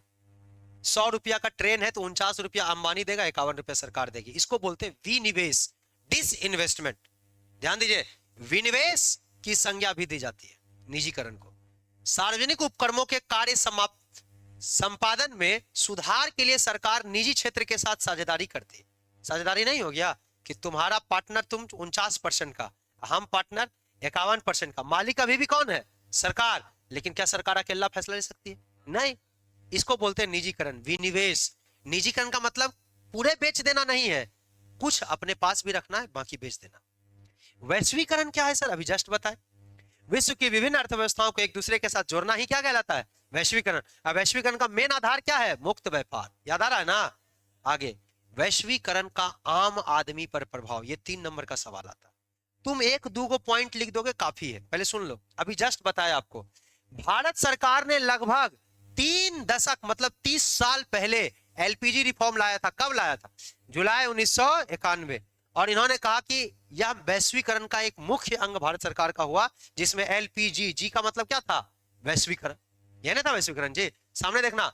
वैश्वीकरण ने भारत के आम आदमी को कई प्रकार से प्रभावित किया, जिसमें कुछ लिखे हैं, 2-3 को खाली लिखते हैं। सबसे पहले लिखना वैश्वीकरण पर आम आदमी का क्या प्रभाव, वैश्वीकरण का आम आदमी पर क्या प्रभाव पड़ा। तो पहले तो लिखोगे भारत सरकार ने वैश्वीकरण जुलाई 1991 में लागू किया। यह वैश्वीकरण के लिए एक मुख्य अंग था। भारत के आम आदमी या सामान्य वर्ग को वैश्वीकरण ने निम्न प्रकार से प्रभावित किया। अभी जस्ट तुमको बताए हैं, बताओ जिसके पास पैसा था उसको लाभ होगा कि नुकसान? पैसा है तो आज तुम टिप टॉप वाला फोन चला रहे थे, चाइना वाला फोन खरीद लिया, लाभ ना होगा जी? धनी को लाभ हुआ, बड़ा व्यापारी जो उत्पादक है उसको क्या हो? लाभ हो। लेकिन आम आदमी को कोई लाभ होगा? कंप्यूटर आने से किसान को क्या फायदा हो? वो इंटर मार के प्रॉम्प्ट, चैट जीपीटी आया ना, चैट जीपीटी, तो किसान को क्या फायदा हो? किसान पूछ रहा है अगला खेत में कौन सा यूरिया डाले, पूछ सकता है, लेकिन क्या पूछ रहा है? क्योंकि उसके पास उतना बुद्धि नहीं, पढ़ले नहीं है। अरे नहीं समझे जी? भारत के बाजार में मोटर गाड़ी बोलो ज्यादा हो गया कि कम? ज्यादा हो गया, क्योंकि पहले राजदूते खाली मिलता था, लेकिन अब अमेरिका में कोई इग्निटर मिल रहा, यहां भी मिल रहा, सऊदी अरब में हायाबुसा मिल रहा है, यहां भी मिल रहा। वाहन, सेल फोन, मोबाइल फोन, खाद्य पदार्थ की उपलब्धता बढ़ गई।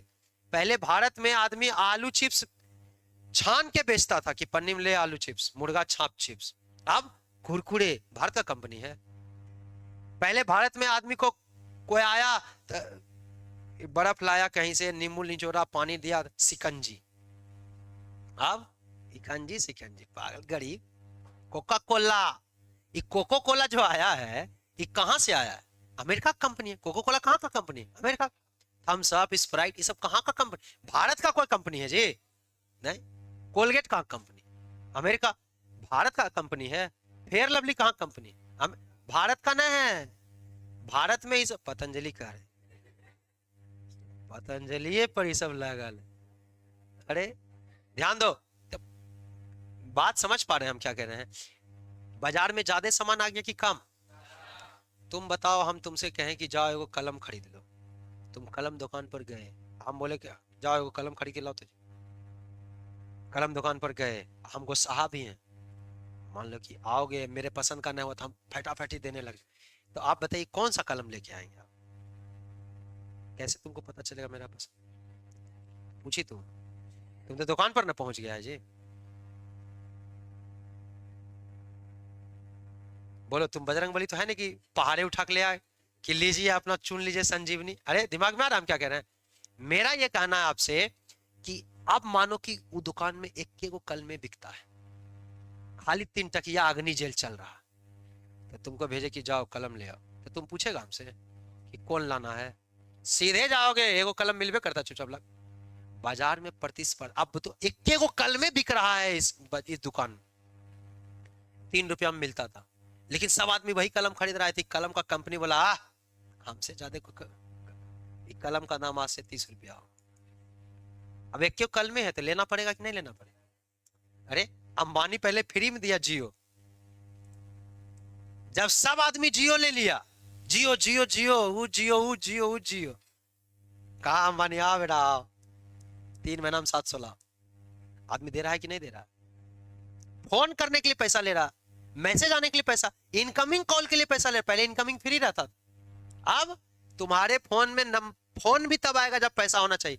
बोलो, एक कंपनी के रहने से प्रतिस्पर्धा खत्म हो जाता है कि बढ़ जाता है? खत्म हो जाता है, महंगाई बढ़ जाता है। प्रतिस्पर्धा कब होगा? जब 15 गो कंपनी हो।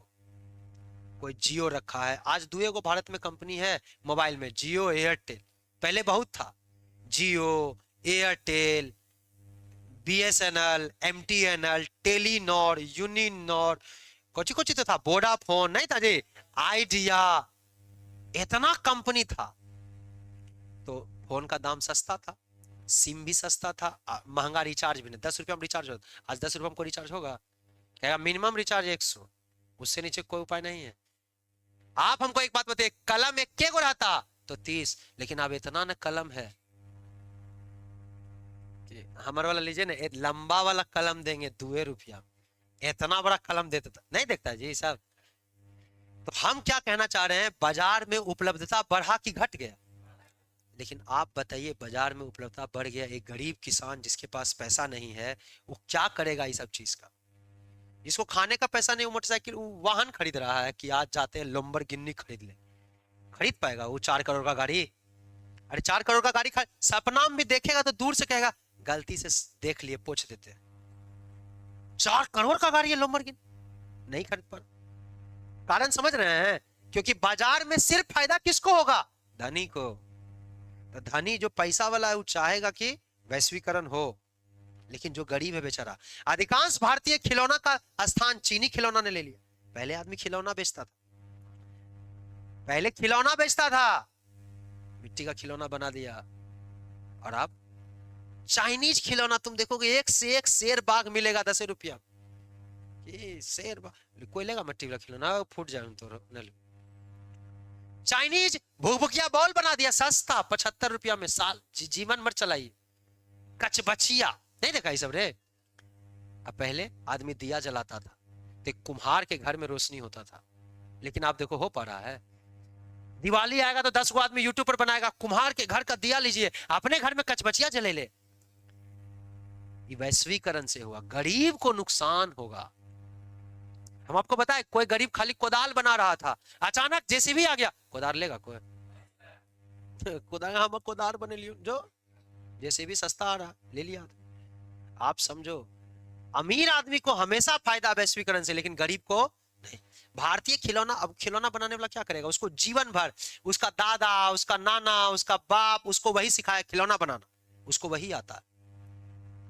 पहले आदमी ठंडा के दिन में घड़ा बेचता था, क्यों? क्यों? ठंडा पानी पीना। घड़ा का दाम रखता था 50 रुपया।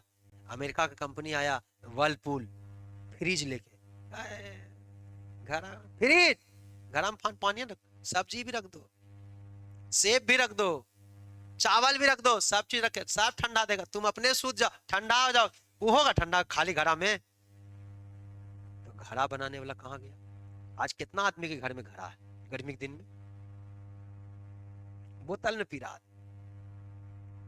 कारण पहले कोई नीम का दतमन खाली तोड़ लिया, सुबह सुबह गया अपना, रात में गया, शाम में और डाली तोड़ के ले आया, सुबह में बैठ के दतन दतन दतन दतन, 2 रुपये 2 रुपये 2। अब कह रहा 5 रुपये में टूथपेस्ट, 1 महीना चलेगा, ले ले हल्का सा ले रगड़। ये कहां से हुआ? वैश्वीकरण से। प्रतिस्पर्धा के कारण छोटे उत्पादक नुकसान। छोटा उत्पाद 2 रुपया में दतमन दे रहा था, एक बार यूज करो फेंक दो, 2 रुपया खत्म, 30 दिन में 60 रुपया। यहाँ 10 रुपया के वो कॉलगेट लो, एक आदमी 1 महीना चला।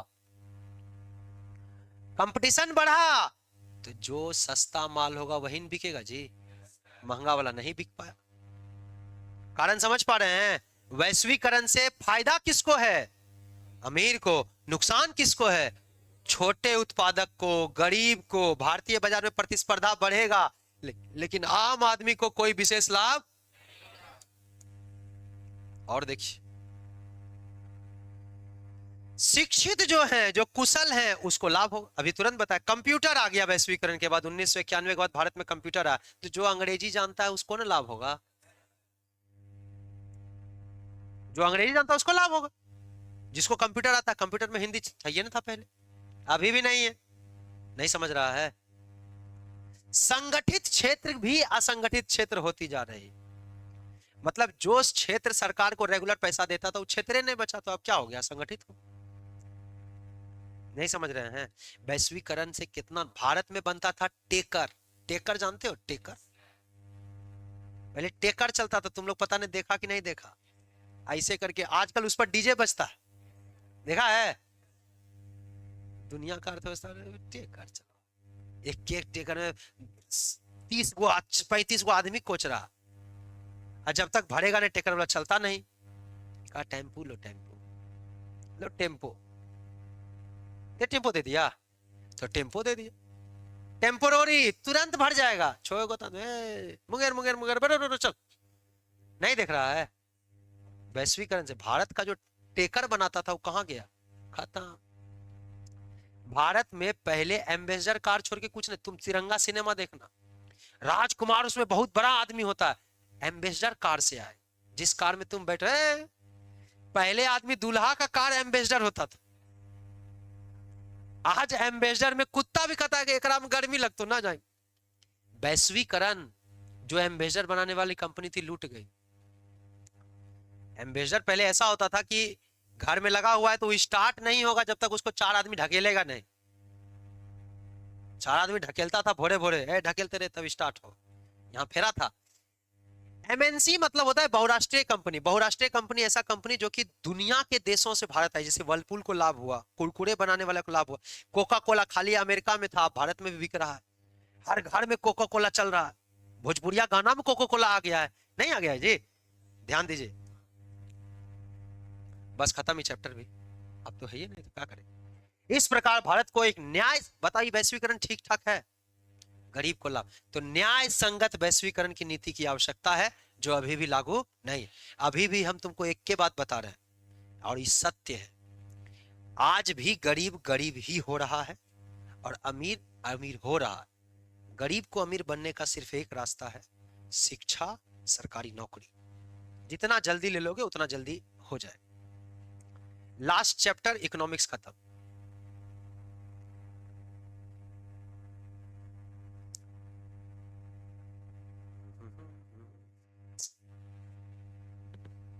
कमा चैप्टर 7वां, लास्ट ही चैप्टर है, 7वें चैप्टर था। उपभोक्ता 2 पेज का चैप्टर है, ध्यान दो। उपभोक्ता संरक्षण या उपभोक्ता जागरूकता क्या होता है? पहले उपभोक्ता समझते हो? आप कोई सामान का उपभोग कर रहे हैं तो आप है उपभोक्ता, कोई बना रहा है तो वह उत्पाद। जैसे मान लो मेरा क्लिनिक प्लस का फैक्ट्री है, तो हम क्लिनिक प्लस सैशे यानी कि पैकेट में बना देते हैं, छोटका पैकेट पन्नी वाला सैशे, और उसको बेच रहे हैं।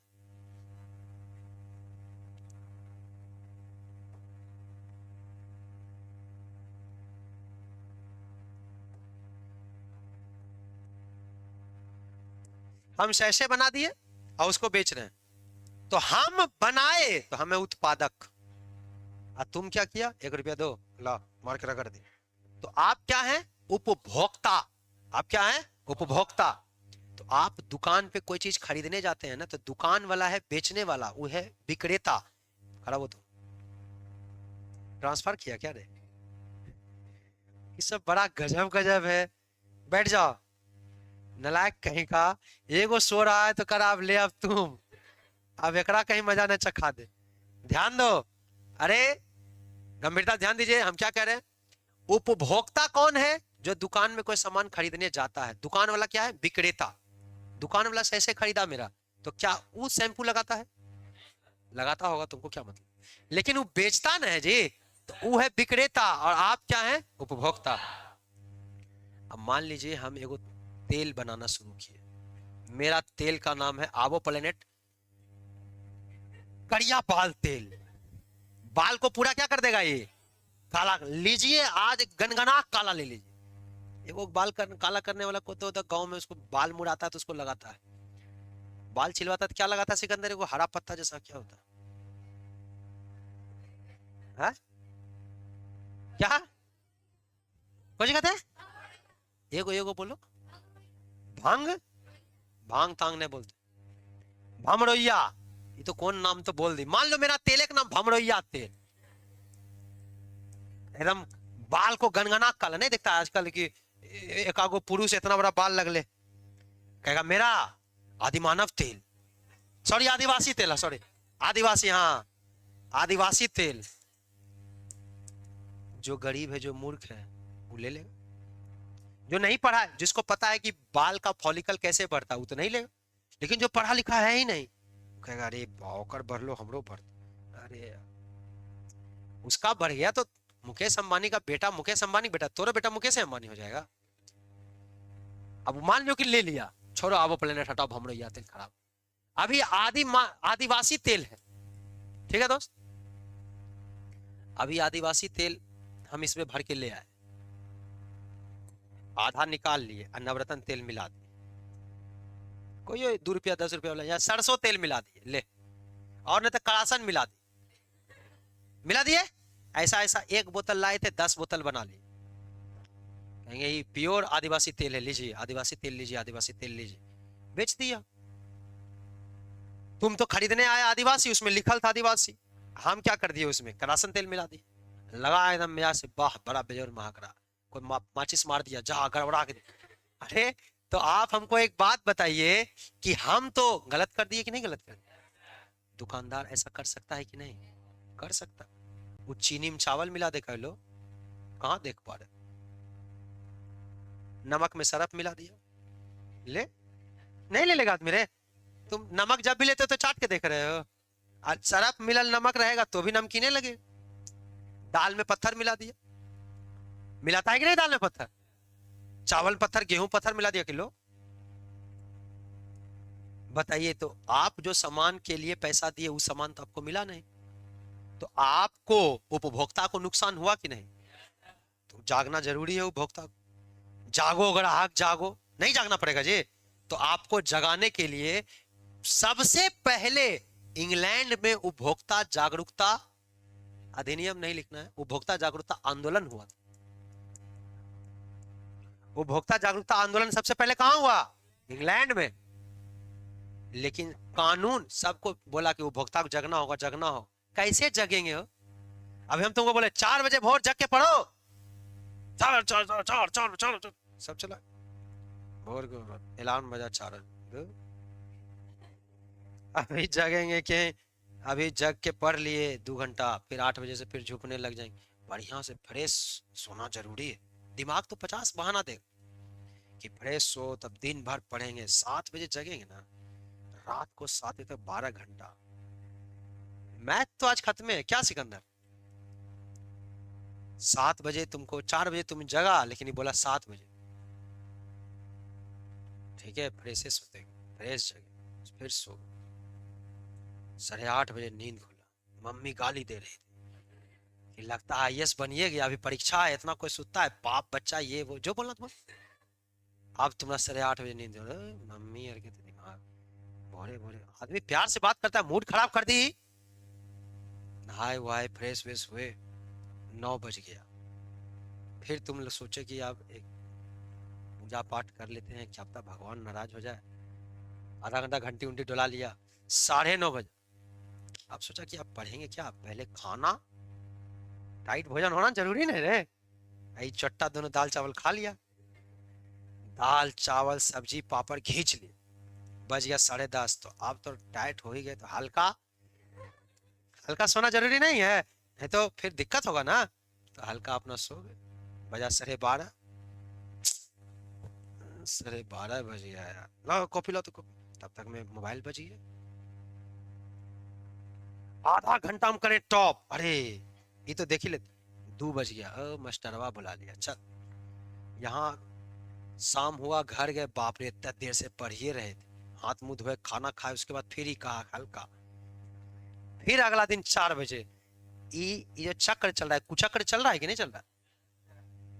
जागना है, लेकिन कैसे जागना ही कौन बताए? तो कैसे जागना है वो अमेरिका बताए।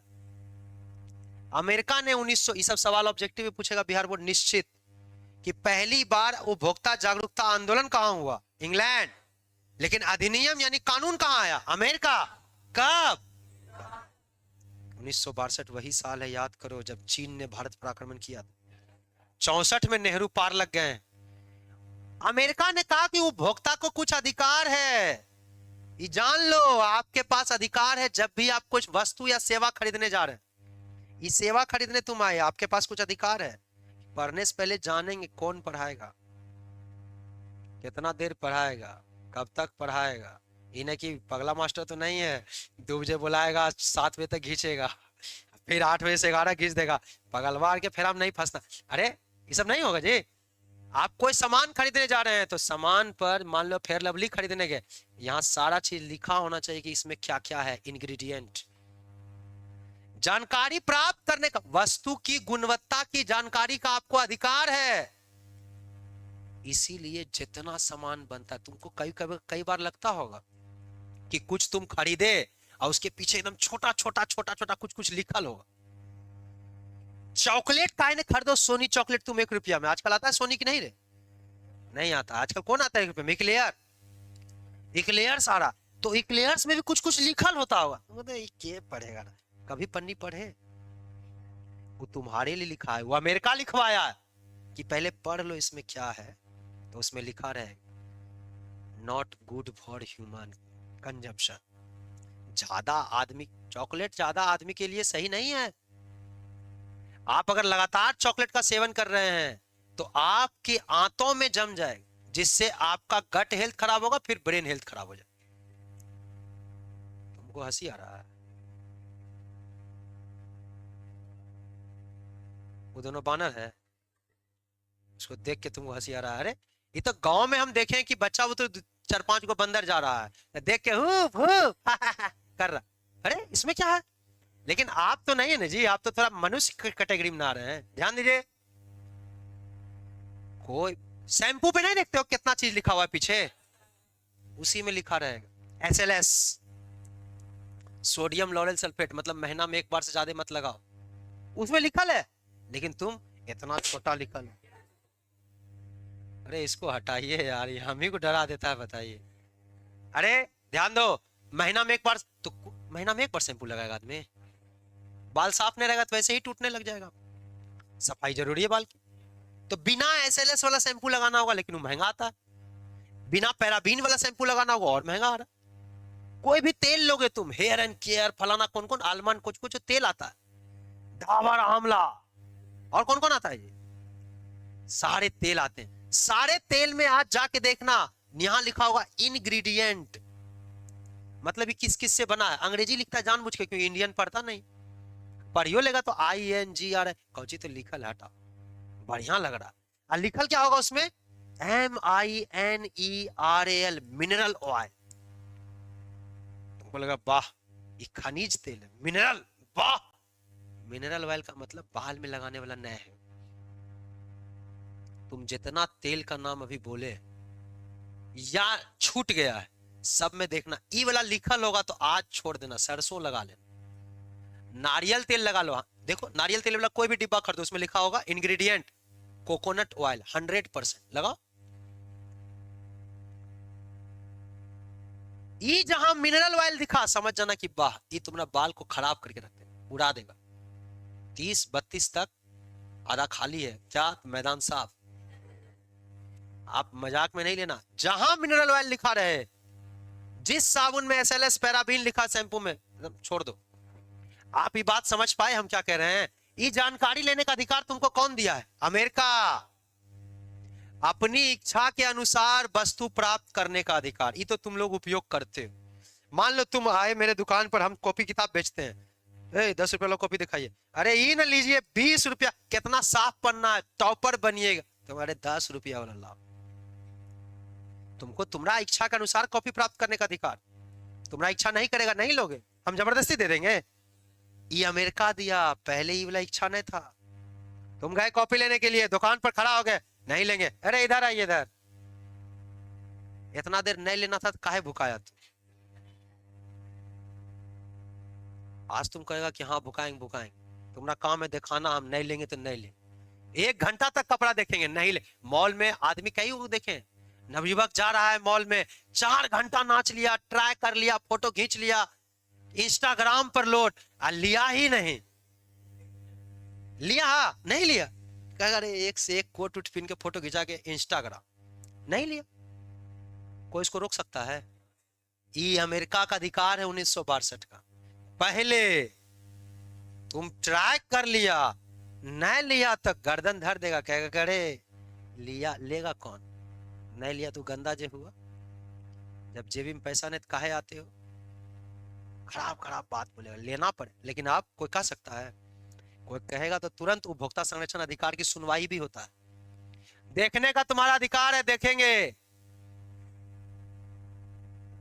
और ये भी है कि मान लो तुम 50,000 में फ्रिज खरीद लिया, अब फ्रिज खराब हो गया, तुम्हारा अधिकार है कि कोई वस्तु अगर गलत हो गया, तुम्हारा सुरक्षा, तुरंत उसको लौटाना पड़ेगा।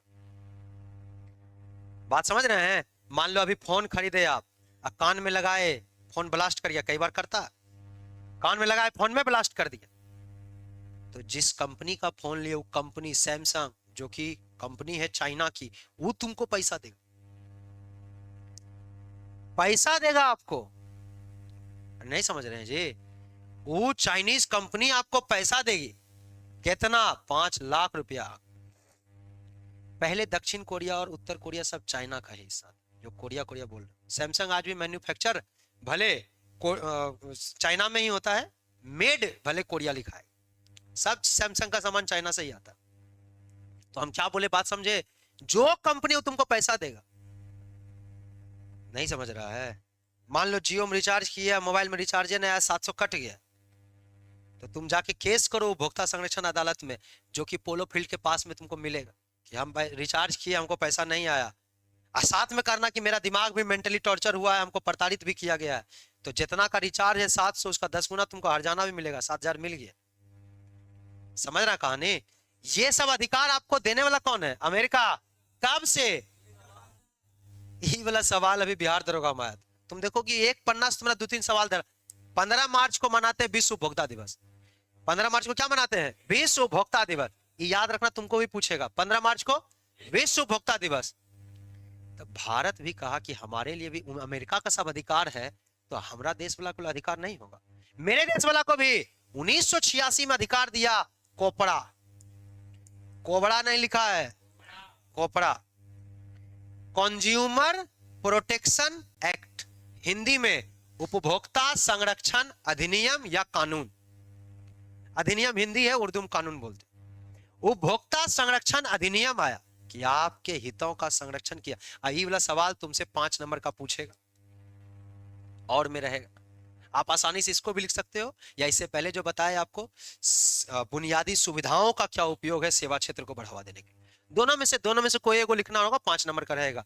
उपभोक्ता संरक्षण अधिनियम क्या है? 1900, पहले बात लिखो, उपभोक्ता संरक्षण अधिनियम भारत में उपभोक्ताओं के हितों के संरक्षण के लिए 1986 में आया। यह एक प्रगतिशील और व्यापक कानून है। इसके तहत उपभोक्ता को निम्नलिखित अधिकार प्राप्त है। देखिए आपको क्या क्या अधिकार प्राप्त है, जो जो अभी बोले बस वही अधिकार। पहला सूचना का अधिकार, सुरक्षा का अधिकार। पहला क्या है? सुरक्षा। उपभोक्ता को ऐसी वस्तु या सेवा से सुरक्षा पाने का अधिकार है जिससे शरीर या संपत्ति की हानि हो सकती है। आपको सेवा भी खाली वस्तुएं नहीं सोचना। जैसे हम आपको एक रियल लाइफ इंसिडेंट सुनाते हैं, पटना का कहानी है।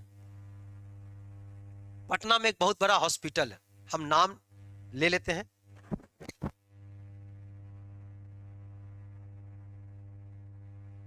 तो पटना का इस हॉस्पिटल की बात करें तो एक बहुत बड़ा, सबसे बड़ा हॉस्पिटल यही है पटना। तो इस पटना के हॉस्पिटल में एक आदमी अपने पेट का ऑपरेशन कराने, उसके पेट में अल्सर हो गया था, औरत थी वो।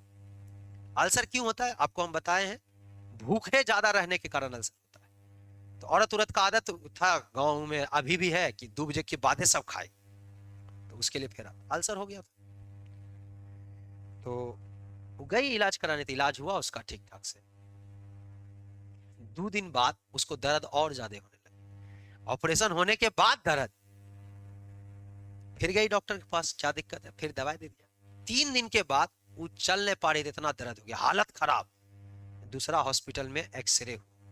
जब एक्सरे हुआ तो पता चला कि इसका जो पेट है, उस अमाशय में, उस स्टमक में रुमाल छोड़ दिया, बड़ा तौलिया अमाशय में रख दिया। तो बताओ तौलिया निकलेगा जी, ये तौलिया अमाशय ही में छोड़ दिया। ये पटना का बड़ा हॉस्पिटल है, सबसे बड़ा हॉस्पिटल। तब वो क्या की, उपभोक्ता संरक्षण, ये आपके बिहार बोर्ड की किताब में लिखा हुआ है, भारतीय भवन में, जो हम कहानी सुना रहे। इन्हें सोचना कि हम ऐसे बोल रहे हैं। और किताब में लिखा है कि इस हॉस्पिटल का नाम लेना अलाउ नहीं। किताब जब नहीं ले रही तो हम कैसे ले सकते, तुम बताओ। तो खैर, उस तौलिया को दूसरा डॉक्टर फिर निकाला। उसके बाद उस हॉस्पिटल पर उपभोक्ता संरक्षण अधिनियम में कानून किया, हम सेवा प्राप्त किए, उसके लिए पैसा, जिस चीज के लिए आप पैसा दे रहे हो वो सेवा है, और सेवा लिए आओ मेरे पेट में तौलिया छोड़ दिया, गलत सेवा दिया, लापरवाही है। नहीं समझे लापरवाही? अपना इलाज किए, हाथ उत पोंछ रहे थे, तब तक में नर्स आ गई। तुम कहाँ थे? छोड़ दिया, बंद कर दी। बेटा तो गड़बड़ान गए, गड़बड़ाया ही ना। उसके बाद उसको 1,000 का, सॉरी 10,000 का ऑपरेशन था, उसको 5 लाख रुपया जुर्माना भी दिया। लेकिन 5 लाख से वो अमाशय ठीक हो जाएगा क्या? जो नुकसान हुआ, जो नुकसान हुआ, ये बात हम बताए कि आपको सेवा से भी सुरक्षा पाने का अधिकार है, और वस्तु से, कोई खराब सामान दे दिया उसको लौटा के हमको नया सामान दो, साथ में केस भी करो कि हम, मेरा टाइम खराब नहीं हुआ घर से आने जाने में, एक बार में सही सामान चाहिए। सूचना पाने का भी अधिकार है, जिस सामान को आप खरीद रहे हैं उसके बारे में हर चीज इंफॉर्मेशन हो। तुम देखना, आज जाना, टीवी खोलना, कोई भी प्रचार दे रहा हो टीवी में, कोई भी चीज का, मान लो फेयर लवली का दे रहा है, जिसका नाम ग्लो एंड लवली हो गया, उस पर केस कर दिया था। कर्नाटक के एक मेरे से भी घनघोर काला आदमी ने उस पर केस कर दी, कि कह रहा है कि 1 सप्ताह में गोरा हो जाएगा। हम 7 साल लगाए, वो बोला हम 7 साल लगा, हम नहीं बोल रहे हैं उसका नाम, हम भूल रहे हैं बस। 2018 19-20 में तो नाम चेंज हुआ है। आज से 3-4 साल पहले नाम, पहले फेयर लवली नाम था, अब ग्लो एंड लवली हो गया। कारण उस पर कर्नाटका वाला केस कर दिया कि देखिए उसमें लिखल है फेयर एंड लवली, लिखल है फेयर, हमको सूचना मिला फेयर करेगा, ले लिए। फेयर मतलब गोरा, हम ले लिए। 7 साल रगड़ के लगाए हैं, रोज 2 टाइम लगाते थे, जैसे वो बोला फेस वॉश करके लगा के सुतो, फेस वॉश करके लगा के निकलो, लगाए। मालिक घोड़ा तो नहीं हुए, सुप्रीम कोर्ट में केस किया। सुप्रीम कोर्ट का, अरे बड़ा बेजोर केस लाए हो, लाओ जरा फेयर लवली को बुलाओ। कह रहे वो 7 साल लगाया, गोरा नहीं हो। फेयर लवली कहा कि अब हम क्या करें, अरे क्रीम है, समझना चाहिए। बोला तुम क्यों लिखते हो फेयर एंड लवली, तुम क्यों बोलते हो कि 7 दिन में एकदम गोरा निखार। अरे इसको पैसा दीजिए, 7 साल ही प्रताड़ित हुआ है, उसको 25 लाख दिया। ये सब सोच रहा है काश हम ही केस कर दें। ध्यान दो, कितना दिया? 25 लाख कि आप केस वापस ले, मेरा कंपनी का नाम खराब हो रहा है। वो आदमी कहा 25 लाख तो दे दो, लेकिन तुमको नाम चेंज करना हो। तब आप क्या बोला? लगाइए आज चमक जाइए, घोड़ा उड़ा नहीं करेंगे, चमका देंगे, मुंह बढ़िया हो जाएगा। ये आज जाना कोई भी चीज को, उसके बाद से बता रहे, कोई भी चीज का ऐड देखना, कोई कंपनी का ऐड हो, लिमका, शराब, कुछ भी, नीचे में स्टार बनल होगा एकदम छोटा अक्षर में, काला जैसा लिखा है, छोटा स्टार बना के, उसको रोक के पढ़ना। उसमें लिखा गया कि जो ऐड में दिखा रहा है वैसा चीज नहीं, साफ साफ। वहां यामी गौतम गौरी गोरी हो जाएगी, लेकिन तुम नहीं हो पाओगे, कारण वहां लिखा है जो ऐड में दिखा रहा है वो नहीं, तुम्हारा जो नेचुरल कलर वो रहेगा। बस सन से बचो, सोलर आप यूवी प्रोटेक्शन लगाएंगे तो जो बचपन में कलर था थोड़ा ज्यादा अच्छा रहता है बचपन, वैसा हो जाए। यूवी प्रोटेक्शन क्रीम लगाना होता है, एसपीएफ। खैर छोड़ो, अभी क्रीम से मतलब नहीं है, परीक्षा दो, ई वाला नौकरी होगा तब ये कोई काम आएगा सकल। ये सब उल्टे पुल्टे सोचने लगता है। सूचना पाने का अधिकार है, तो आपको टीवी में जो ऐड दिखाएगा उसके नीचे क्या देता है? सूचना की, जो दिखा रहा है वो नहीं है। उपभोक्ता को सारे सूचना अधिकार प्राप्त है सूचना पाने का, वस्तु या सेवा खरीदने का निर्णय कर सके, ताकि हमको खरीदना है कि नहीं खरीदना है, सब चीज उसको बताना पड़ेगा। लास्ट चल रहा है चयन करने का अधिकार, राइट टू सेलेक्ट, सिलेक्शन का अधिकार, क्या चुनना है आपको, किसी भी उपभोक्ता को अपनी आवश्यकता अनुसार वस्तुओं को खरीदने या चयन करने का अधिकार। तुमको जो जरूरत है वही खरीदो, इसका अधिकार है। मान लो हम मैथ भी पढ़ाते, फिजिक्स भी पढ़ाते, साइंस भी पढ़ा रहे, सोशल साइंस भी पढ़ा, तुम कहो कि हम, मेरा सोशल साइंस कमजोर है, खाली सोशल साइंस पढ़े, हमको सिर्फ सोशल साइंस, हम क्या कहेंगे? हम नहीं पढ़ाएंगे, यहाँ तीनों चीज पढ़ाया होता है। कई कई कोचिंग ऐसा बोल देगा यहाँ तीनों चीज में एडमिशन लेना हो, तुम उपभोक्ता संरक्षण कानून का अधिनियम में जाओ, अदालत में जाओ कि हमको एक चीज चाहिए था, हम चयन नहीं कर पाए, बस उस पर केस हो जाए। आप समझिए, आपको जो चीज चाहिए वो लेना हो, नहीं समझ रहे हैं? जबरदस्ती आपको कुछ, पहले क्या होता था हम आपको बताते हैं, जैसे कि पहले रसोई गैस लेने आदमी जाता था सिलेंडर लेने के लिए,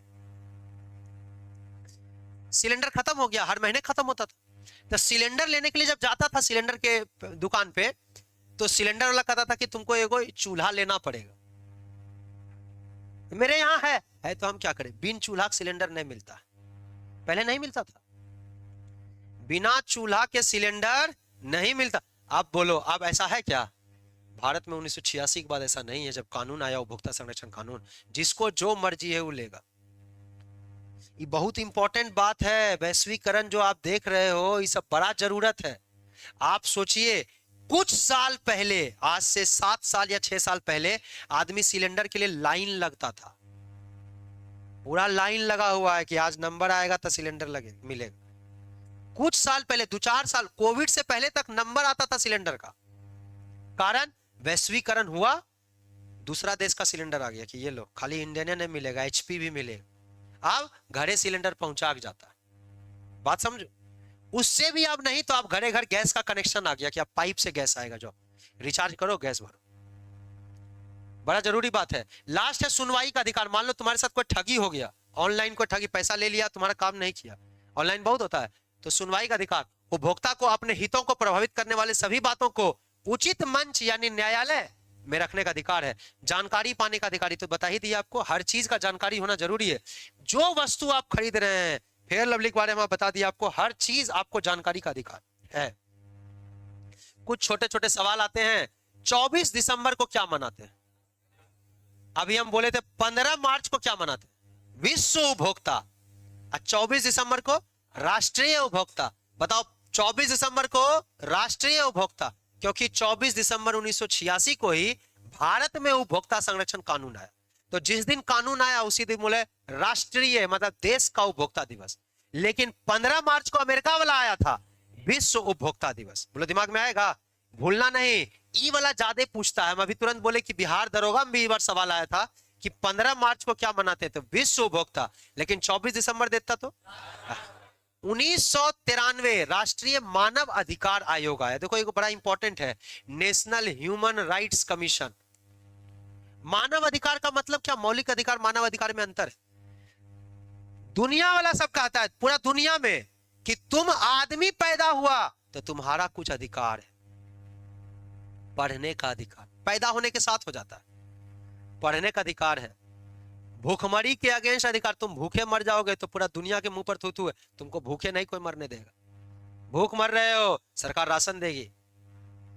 आत्महत्या तुम नहीं कर सकते हो, इन्हें कि सर मार लिए अपने आप को, ना ना, तुम दुनिया में आए हो तो अपने एक्सीडेंट से पार लग जाओ बात अलग है, लेकिन अपने मार रहे हो तब तो दिक्कत, मारने नहीं देंगे। ये सब अधिकार आपके पास है। पढ़ाई का अधिकार, लड़की पैदा हुए या लड़का पैदा, समानता का अधिकार आपके पास, कोई तुम्हें भेदभाव नहीं कर सकता। अगर कर रहा है तुरंत आप इसमें जाके, नया कोर्ट है नेशनल ह्यूमन राइट्स कमीशन 93 में बना है, 1993 में, वहां केस कर सकते हो।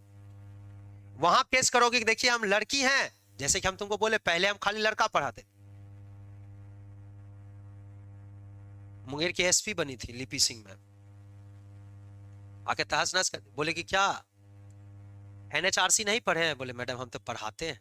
बोला तब? बोला हम कल से एडमिशन दे रहे हैं। तो शुरू नेशनल ह्यूमन राइट्स कमीशन कब बना? 1993। मानव के पैदा होने के साथ, सुन लो, मानव के पैदा होने के साथ उसके कुछ अधिकार जुड़ जाते हैं जो वैश्विक मान्यता प्राप्त हैं, जैसे शिक्षा पाने का अधिकार, उचित शिक्षा पाने का अधिकार, गुणवत्तापूर्ण स्वास्थ्य का अधिकार। तुम ऐसे नहीं मर सकते, तुम्हारे लिए फ्री हॉस्पिटल भी रहेगा, भले उसमें डॉक्टर नहीं आए वो बात अलग है, लेकिन बनाया रहेगा। नहीं समझ रहा कहानी जी? ये सब का अधिकार आपके पास है, जितना मौलिक अधिकार है सब तो है ही। इसके द्वारा मानव अधिकार आयोग की स्थापना हुई 1993 में। अच्छा सुनो मेरी बात, कैसे पता चलेगा? अभी तुरंत हमको बताया आपको कि आदिवासी तेल है या जो भी है, बढ़िया कंपनी का है, बढ़िया, वो कैसे पता चलेगा आपको? कुरकुरे खरीदने गए ट्रेन पर, अलग अलग तरह का कुरकुरे मिले, क्रैकर कुरकुरे, फलाना कुरकुरे, कुरकुर, कुरकुरे नहीं कुरकुर है, आदमी का कुरकुरे, वो कुरकुर दे दिया। वो पढ़ रहा है थोड़े कि कुरकुरे लिखल है कि नहीं, कैसे पता चलेगा बढ़िया कंपनी का है? तो पता तब चलेगा मेरे दोस्त जब उसमें आपको आईएसआई मार्क दिखेगा। उस कोई भी चीज में तुम देखोगे वहां लिखा होगा ISI FSSO, ये छोड़ दो तुम अभी, FSSAI ये भी छोड़ दो तुम, अब तुम ये ISI देखो। अगर कहीं ISI लिखा है तो समझना भारत सरकार उसको कही है कि तुम बेचो, ठीक हो। अब मान लो तुम गए चिप्स खरीदने, उजला पन्नी में दे दिया चिप्स, अब तुम अपना रिस्क पर खरीदो, बेच सकते हैं कि नहीं? हम तुमको बताए वैश्वीकरण का मतलब कुछ हो बेचो, बेच सकते हो, लेकिन भारत सरकार उसको प्रमाणित नहीं की है। क्या पता उसमें बढ़िया तेल नहीं हो, खरासन तेल में आलू छांक दिया हो, ये भी हो सकता, बात समझे? लेकिन तुम लेज खरीदोगे तो लेज के पीछे देखना लिखा होगा ISI FSSAI, food safety and security authority of India है। खाद्य सुरक्षा पढ़ना नहीं है तो छोड़ दो, तो बस यही समझो ISI मार्क होना चाहिए। अगर है, सोना में भी होता है, गोल्ड में, कोई भी चीज खरीदेंगे यार, बिस्कुट, सोना, चांदी, चोमा, क्लिनिक प्लस शैंपू में भी होगा, कोई हो शैंपू में भी होगा ISI लिखा है। इसका मतलब क्या है? भारत सरकार कह रही है कि ठीक है, सुरक्षित है, हम जांच लिए, खरीद लो, लगाओ। मोदी जी बोले कि ना, नाम नया रहेगा।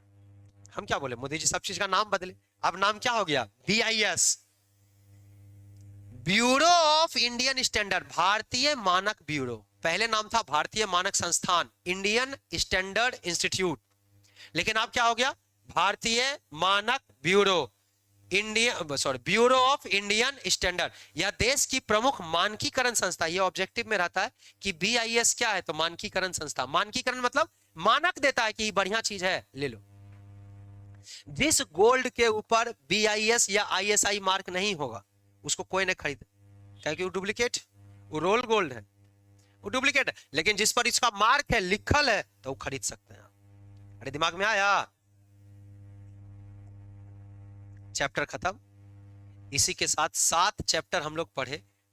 कल हम पॉलिटी का क्लास लेंगे स्पेशल, तुमको बहुत आराम से समझ में आएगा, लिखना भी नहीं पड़ेगा। इसको हम लिखा हुआ प्रिंट भी दे देंगे क्योंकि टाइम उतना है नहीं। तो कल पॉलिटी आपका पूरा खत्म हो जाएगा, जिसके लिए आपको दर्द होते रहता है। आज इतना ही।